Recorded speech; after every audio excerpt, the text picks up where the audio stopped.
दुष्यंत ने कहा, शकुंतले, मुझे मालूम नहीं कि मैंने तुमसे पुत्र उत्पन्न किया है। स्त्रियां तो प्राय झूठ बोलती ही हैं। तुम्हारी बात पर भला कौन विश्वास करेगा? तुम्हारी एक भी बात विश्वास करने योग्य नहीं है। मेरे सामने इतनी ढिठाई! कहाँ महर्षि विश्वामित्र, कहाँ मेनका और कहाँ तेरे जैसी साधारण नारी? चली जा यहाँ से। इतने थोड़े दिनों में भला यह बालक शाल के वृक्ष जैसा कैसे हो सकता है? जा, जा, चली जा। शकुंतला ने कहा, राजन, कपट न करो। सत्य सहस्त्रों अश्वमेध से भी श्रेष्ठ है। सारे वेदों को पढ़ ले और सारे तीर्थों में स्नान कर ले, फिर भी सत्य उनसे बढ़कर है। सत्य से बढ़कर धर्म भी नहीं है। सत्य से बढ़कर कुछ है ही नहीं। झूठ से बढ़कर निंदनीय भी कुछ नहीं है। सत्य स्वयं परब्रह्म परमात्मा है। सत्य ही सर्वश्रेष्ठ प्रतिज्ञा है। तुम अपनी प्रतिज्ञा मत तोड़ो। सत्य सर्वदा तुम्हारे साथ रहे। यदि झूठ से ही तुम्हारा प्रेम है और मेरी बात पर विश्वास नहीं करते हो, तो मैं स्वयं चली जाऊंगी।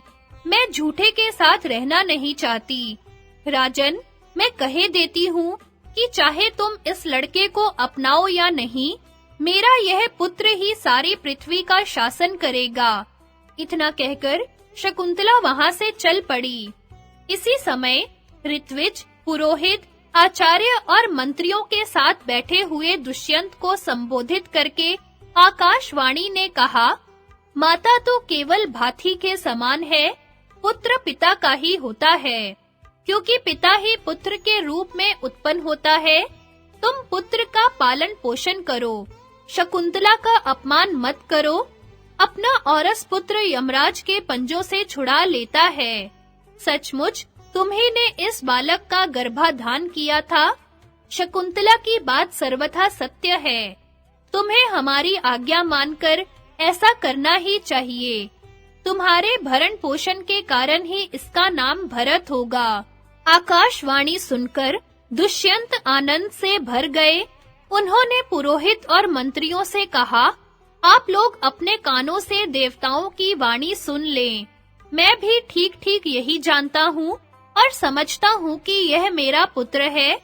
यदि मैं केवल शकुंतला के कहने से ही इसे स्वीकार कर लेता, तो सारी प्रजा इस पर संदेह करती और इसका कलंक नहीं छूट पाता। इसी उद्देश्य से प्रेरित होकर मैंने ऐसा दुर्व्यवहार किया है। अब उन्होंने बच्चे को स्वीकार किया और उसके संस्कार कराए। उन्होंने अपने पुत्र का सिर चूमकर उसे छाती से लगा लिया। चारों ओर आनंद की नदी उमड़ आई। जय जयकार होने लगी। दुष्यंत ने धर्म के अनुसार अपनी पत्नी का सत्कार किया और सांत्वना देते हुए कहा, देवी, मैंने तुम्हारे साथ जो संबंध किया था, वह किसी को मालूम नहीं था। अब सब लोग तुम्हें रानी के रूप में स्वीकार कर ले, इसलिए मैंने यह क्रूरता की थी। लोग समझने लगते कि मैंने मोहित होकर तुम्हारी बात स्वीकार कर ली है। लोग मेरे पुत्र के युवराज होने में भी आपत्ति करते। मैंने तुम्हें अत्यंत क्रोधित कर दिया था, इसलिए तुमने प्रणय कोपवश मुझसे जो अप्रिय वाणी कही है, उसका मुझे कुछ भी विचार नहीं है। हम दोनों एक दूसरे के प्रिय हैं। इस प्रकार कहकर दुष्यंत ने अपनी प्राण प्रिया को वस्त्र, भोजन आदि से संतुष्ट किया। समय पर भरत का युवराज पद पर अभिषेक हुआ। दूर-दूर तक भरत का शासन चक्र प्रसिद्ध हो गया।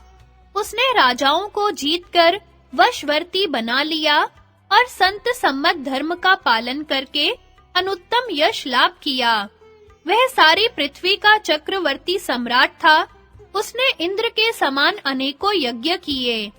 महर्षि कण्व ने भरत से गोवितत्त नामक अश्वमेध यज्ञ कराया। उसमें यों तो सभी ब्राह्मणों को दक्षिणा दी गई थी, परंतु महर्षि कण्व को सहस्त्र पद्म मुहरे दी गई थी।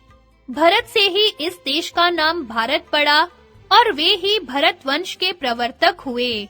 उन्हीं के नाम से सभी पहले के और पीछे के राजा भारत नाम से प्रसिद्ध हुए। उनके वंश में अनेकों ब्रह्मज्ञानी राजऋषि हुए, जिनके नाम गिनाने भी कठिन है। मैं मुख्य सत्यनिष्ठ और शीलवान राजाओं का ही वर्णन करता हूँ। दक्ष प्रजापति से ययाति तक वंश वर्णन। वैशंपायन जी कहते हैं, जन्मेजय, अब मैं भरत, कुरु, पुरु आदि के वंशों का वर्णन करता हूँ। यह बड़ा ही पवित्र और कल्याणकारी है। ब्रह्मा के दाहिने अंगूठे से उत्पन्न दक्ष प्रजापति ही प्राचेतस दक्ष हुए। उन्हीं से सारी प्रजा उत्पन्न हुई। उन्होंने पहले अपनी पत्नी वीरणी के गर्भ से 1 सहस्त्र पुत्र उत्पन्न किए थे। नारद मुनि ने उन्हें मोक्षप्रद ज्ञान का उपदेश करके विरक्त बना दिया। तब उन्होंने 50 कन्याएं उत्पन्न की। उन्होंने उनके प्रथम पुत्र को अपना बनाने की शर्त पर उनका विवाह किया। यह बात कही जा चुकी है कि उन्होंने कश्यप से 13 कन्याओं का विवाह किया था।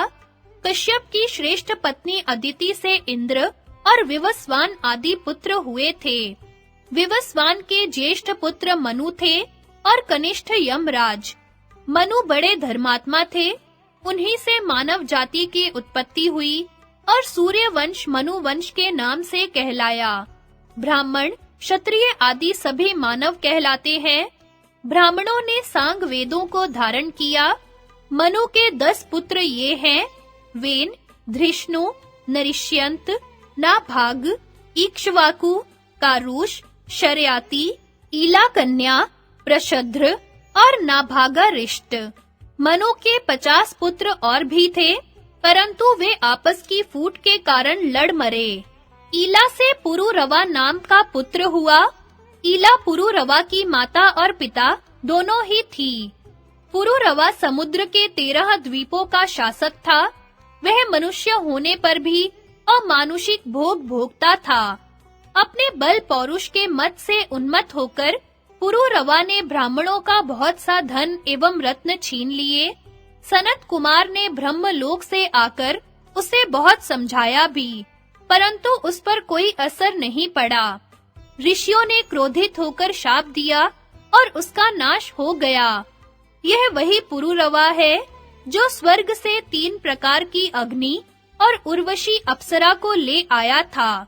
उसके उर्वशी के गर्भ से 6 पुत्र हुए: आयु, धीमान, अमावसु, दृढ़ायु, वनायु और शतायु। आयु की पत्नी का नाम स्वरभान्वी था। उसके 5 पुत्र हुए: नहुष, वृद्धशर्मा, रजी, गए और अनेना। आयु के पुत्र नहुष बड़े बुद्धिमान और सच्चे वीर थे। उन्होंने धर्म के अनुसार अपने महान राज्य का शासन किया। उनके राज्य में सभी सुखी थे। चोर और लुटेरों का बिल्कुल भय नहीं था। उन्होंने अभिमानवश ऋषियों से पालकी ढुवाई। यही उनके नाश का भी कारण हुआ। यूं तो उन्होंने तेज तपस्या और बल विक्रम से देवताओं को भी पराजित करके अपने को इंद्र बना लिया था। नहुष के 6 पुत्र हुए: यति, ययाति, संयाति, आयाति, ऐति और ध्रुव। यति योग साधना करके ब्रह्म स्वरूप हो गए, इसलिए नहुष के दूसरे पुत्र ययाति राजा हुए। उन्होंने बहुत से यज्ञ किए और बड़ी भक्ति से देवता और पितृ आदि की उपासना करते हुए प्रेम से प्रजा का पालन किया।